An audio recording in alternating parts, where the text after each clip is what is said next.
The polar bear is circling the tent. It is June 1923, and Ada Blackjack stands alone on Wrangel Island, a desolate rock of ice and stone in the Chukchi Sea north of Siberia. The rifle trembles in her hands. She has never hunted before this expedition. She has never fired at a living creature. But now she has no choice. She aims. She fires. The blast echoes across the tundra. The bear retreats.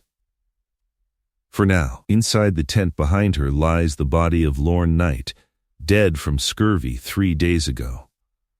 The 3 other men who left to seek help in January have vanished into the Arctic, never seen again. Ada Blackjack, a 25-year-old Upiaq woman who joined this expedition as a seamstress for $50 a month, is the only human being alive on this frozen island. She is 90 miles from the nearest land across impassable ice. No rescue ship is coming. No one knows she is alive. This is a true survival story. Every detail that follows is documented in Ada's own diary, historical records, and verified accounts. Wrangel Island sits in the Chukchi Sea between Alaska and Russia, a 2,900 square mile expanse of Arctic tundra, mountains, and coastal plains. In the 1920s, it was one of the most remote and inhospitable places on Earth. Temperatures plunged to minus 50 degrees Fahrenheit during winter. For months, darkness dominates. The island is swept by relentless winds that drive blizzards across treeless terrain. Ice surrounds the island most of the year, making it virtually inaccessible by ship except during brief summer windows.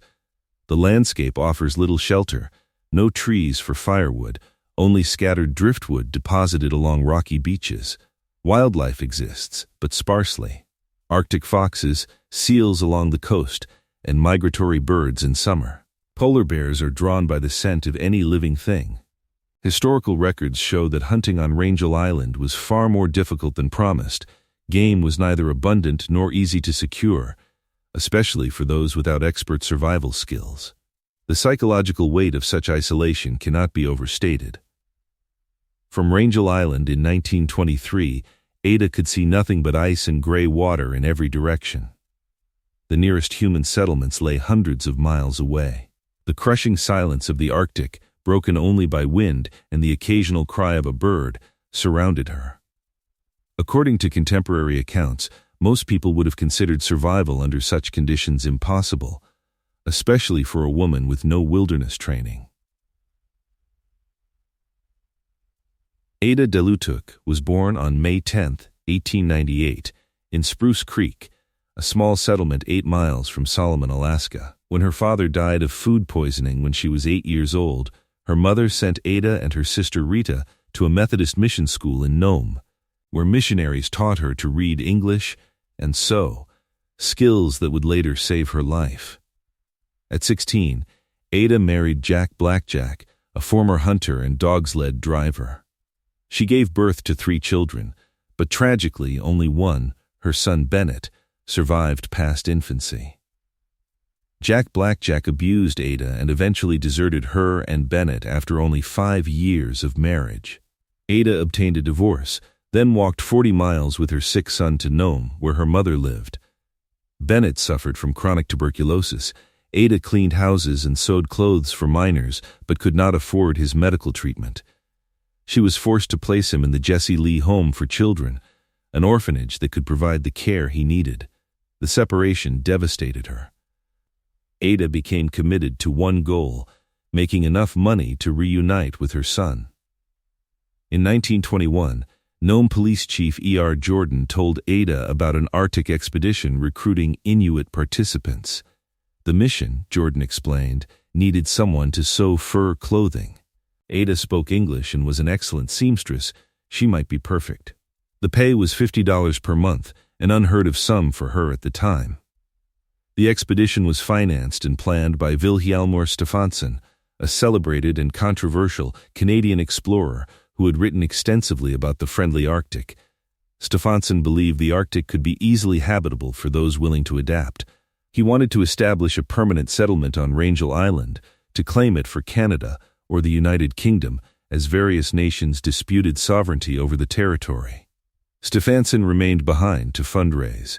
He handpicked 5 people to carry out the expedition: Alan Crawford, a 20-year-old Canadian who would lead the team; Lorne Knight, an American who had survived a previous Arctic disaster; Milton Gall and Fred Moorer, also Americans with some Arctic experience; and Ada Blackjack, hired as cook and seamstress.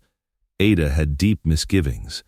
She had been told that multiple Alaska Native families would join the expedition, but they all backed out, making her the only Inupiaq person and the only woman. She had a profound fear of polar bears. At 23 years old, she was terrified at the idea of being stranded for months with 4 strange men on a remote island. But she needed the money. If she completed the expedition, she could bring Bennett home. On September 9, 1921, the group departed Nome. With them traveled the expedition's kitten, Victoria, nicknamed Vic, born on the ship that had brought the men to Nome. The captain gave her to them as a good luck charm. On September 15, 1921, the team was deposited on Wrangel Island. The men celebrated their arrival. Ada walked alone to the gravel beach and wept as she watched the ship disappear into the distance. Immediate crisis. First winter 1921-1922. At first, conditions seemed manageable. The team established a main camp on the southern shore of the island, but Ada struggled profoundly. She had been misled about the expedition's composition, and she felt threatened by the men. Her anxiety became so severe that she withdrew, neglecting her duties of cooking, cleaning, and sewing. This, in turn, caused the men to grow aggressive toward her. Historical records document this tension. Lorne Knight's diary entry from November 23, 1921, reads, "The seamstress refused to patch a pair of boots today, so I tied her to the flagpole until she promised to repair them. Kindness failing to accelerate, I am trying something more forceful."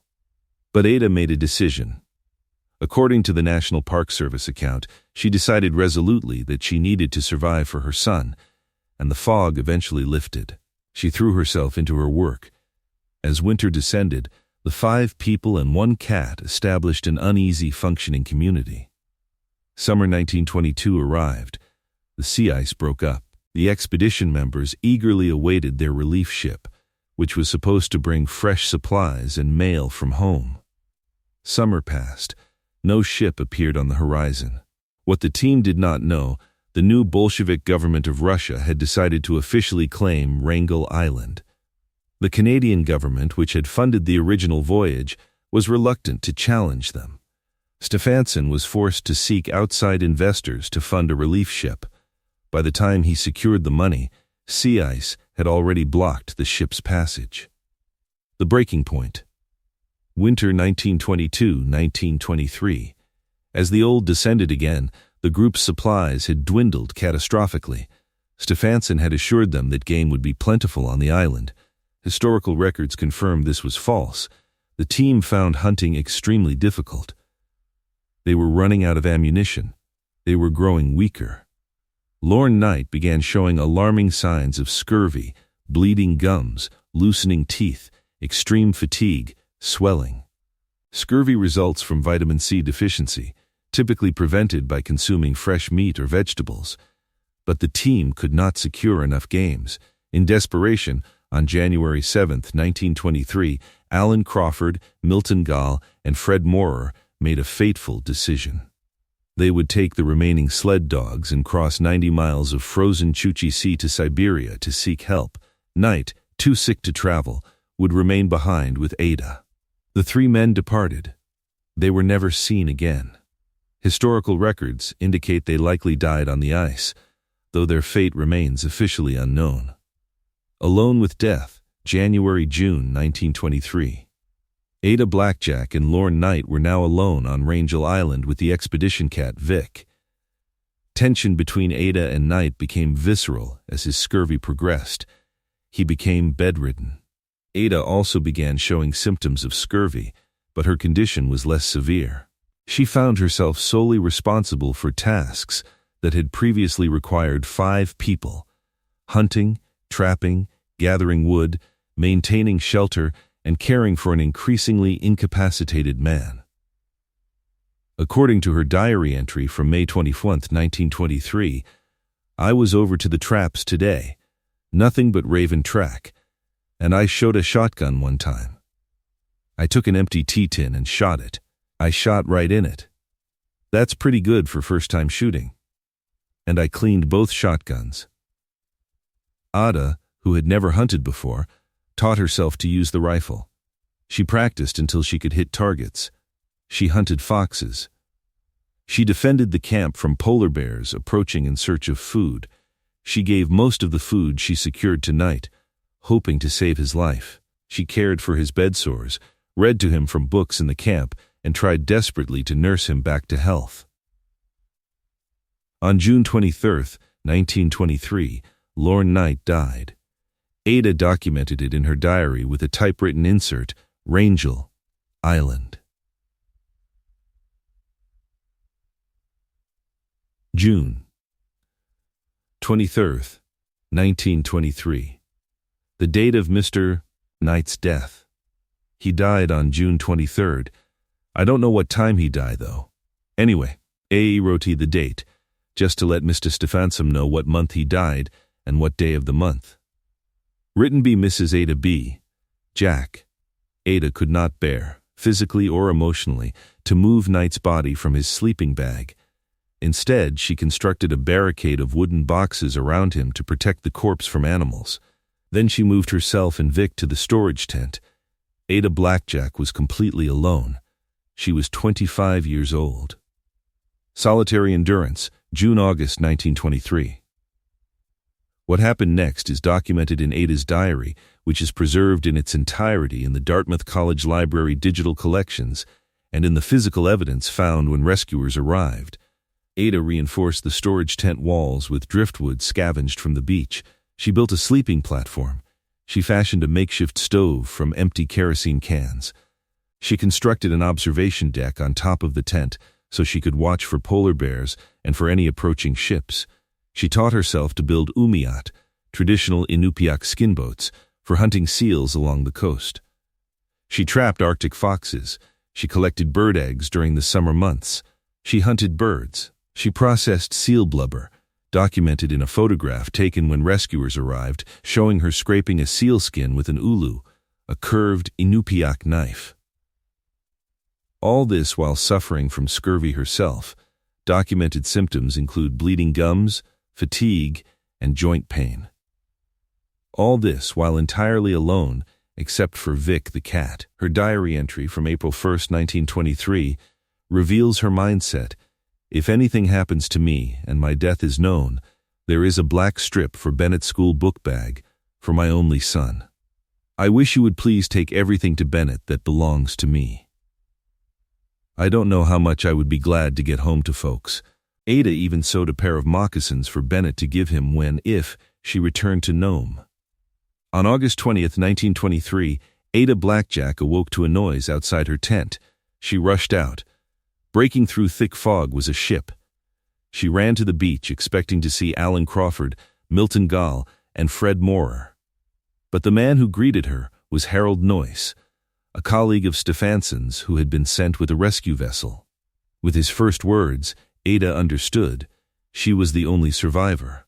According to historical accounts, rescuers found Ada in remarkably good condition considering her ordeal.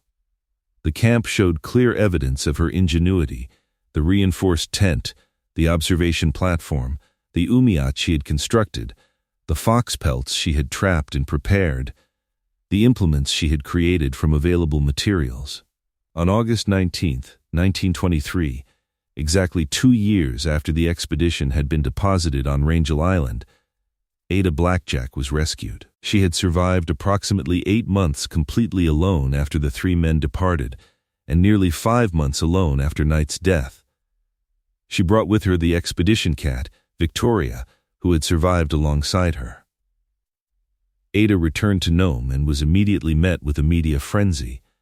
Some newspapers hailed her as the real female Robinson Crusoe. Others met her with suspicion and hateful rumors questioning how she had survived when 4 experienced men had died.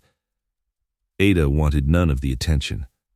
She hated what she later described as the media circus that developed around her. Both Stefansson and Harold Noyce attempted to exploit her story for profit. Stefansson offered Ada less pay than originally promised.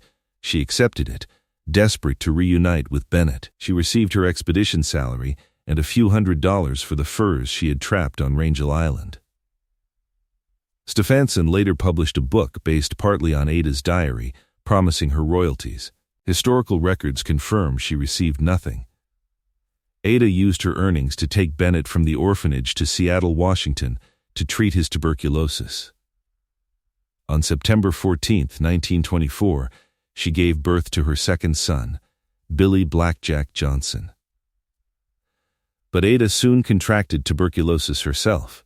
Between 1927 and 1937, she was forced to place both sons back in orphanages while she recovered, a devastating repeat of her earlier separation from Bennett. Ada eventually recovered and lived in Seattle and Spokane before returning to Alaska, where she lived a quiet, private life, avoiding publicity whenever possible. Bennett Blackjack suffered from tuberculosis and other debilitating illnesses for the rest of his life. He died in 1972 at age 58. Billy Blackjack Johnson served in the U.S. Army, stationed in Germany from 1945 to 1948, then moved to Seattle. He became active in Alaska Native organizations and worked as a registered lobbyist. According to a 2018 article in the Nunatsiaq News, Billy said, "I consider my mother Ada Blackjack to be one of the most loving mothers in this world and one of the greatest heroines in the history of Arctic exploration. She survived against all odds." Ada Blackjack died on May 29, 1983, at age 85, in the Pioneer Home Retirement Facility in Palmer, Alaska. She was buried in Anchorage Memorial Park Cemetery. Her gravestone includes a plaque reading, "Heroine, Wrangel Island Expedition." Ada Blackjack's story was documented by multiple sources. Vilhjalmur Stefansson published The Adventure of Wrangel Island in 1925, which included accounts from the expedition. Ada's own diary, preserved at Dartmouth College, provides first-hand testimony of her experiences from March through August 1923. Harold Noyce's report from the rescue mission corroborates the physical evidence found at the camp.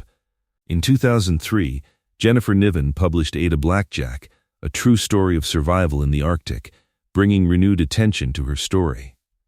In 2023, the New York Times included Ada in their Overlooked No More obituary series, recognizing her as a survivor of a harrowing Arctic expedition whose story deserved wider recognition. For decades after her rescue, Ada's incredible achievement was largely forgotten while the men who died were remembered as brave adventurers. But historical evidence tells a different story. Ada Blackjack, a 23-year-old Yup'ik woman who joined an expedition as a seamstress who had never hunted or trapped before, who was described by the men as inadequate, taught herself to hunt, trap, build boats, defend against polar bears, and survive 8 months of absolute isolation in one of Earth's most hostile environments.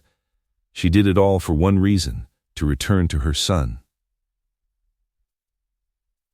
The lesson of Ada Blackjack is not simply that humans can survive extraordinary circumstances. It is that resilience often lives in those that society overlooks, that determination can overcome inexperience, that love, in Ada's case, for her son Bennett, can sustain a person through isolation that would break most people.